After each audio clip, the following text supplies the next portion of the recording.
Kumusta? Magandang hapon sa ating lahat mga ka-farmers. So sa nagtatanong sa atin kung paano tayo magraraton. So ito na mga ka-farmers ang inaantay nyo.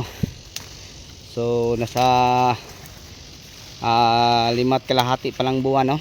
So ang palatandaan natin mga ka-farmers na pwede na iraton ay ang mga bungay, bansot at maliliit na. So yun po no mga ka-farmers. So ang pagputol hanggang tuhod lang, no? Ganyan ang mga ka-farmers. Tapos dito mga ka-farmers mairaton, mag-spray lang tayo ng mga Bio Agronica Plus na mga produkto para yung mga sugat nila ay madaling matuyo, hindi mag tubig mga ka-farmers, para hindi magka-punggos. So ayan lang po no ang mai-share ko siguro. So yan mga ka-farmers,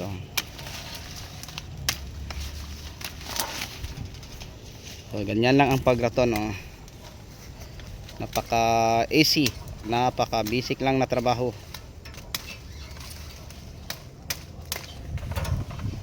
So ngayon din mga ka-farmers sa ating gilid ay nagpapalampre po tayo, no, para sa kamatis, kasi tataniman na po natin to uli ng kamatis mga ka-farmers.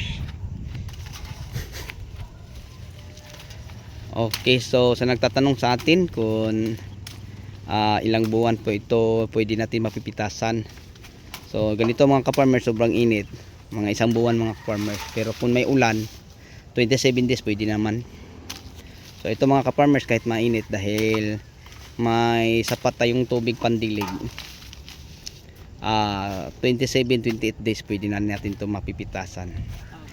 So ganyan lang po siya kabilis. So sobrang taas, kahit i-ano pa ang kamay, yan, ganyan kataas mga ka-farmers ang ating talong. So nasa mga 7 to 8 feet na ang taas niya.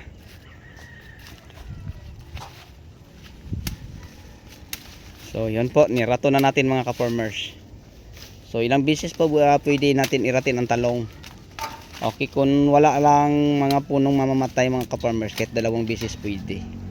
Ako yung una, 4 na buwan niraton ko kasi nagdapa sa bagyo. Maganda pa naman ang bunga. May bunga pa dong, ano pwede mahalin dong. Buka to dong.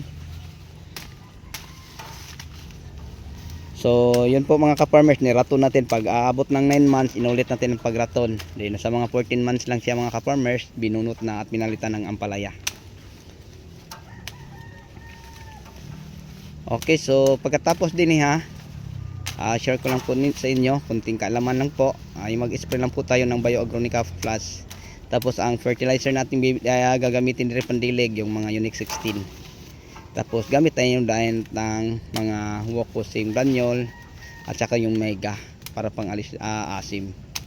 So huwag natin kalimutan mga ka-farmers, ang unang fertilizer natin gagamitin rin yung Unique 16, Mega Multiplant Vitamin, pwede dupos. Then tapos ang i-spray natin, ulitin ko, para kaalaman po sa lahat, ay Bio Agronica Plus, no? Pwede din Serenade, pwede din.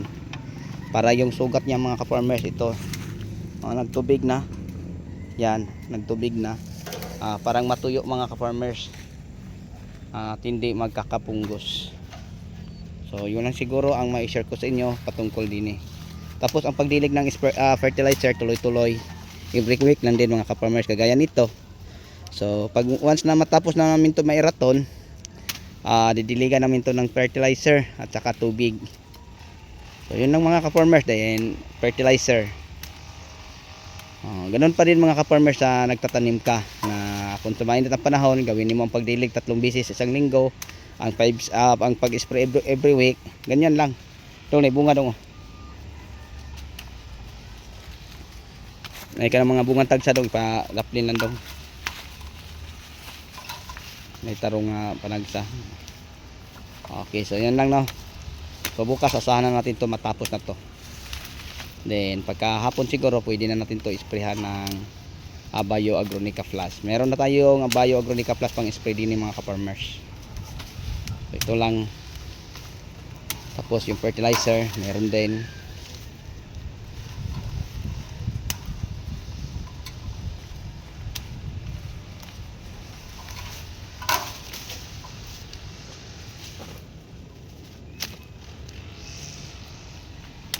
Okay, so bago tayo magtapos, may galab shout out po sa lahat nating mga viewers, sharer at commentator, mga yung subscriber nating mga OFW, nating mga subscriber, mga solid natin mga supporter, mga sharer at commentator. So sa inyong lahat, no, mega love shout out po mga ka-farmers, mga ka-viewers. So yun na nga, asahan natin to na matatapos na to mga ka-farmers bukas. Okay, hanggang dito na lang po. Maraming salamat, bye bye, at mabuhay po tayong lahat. Thank you.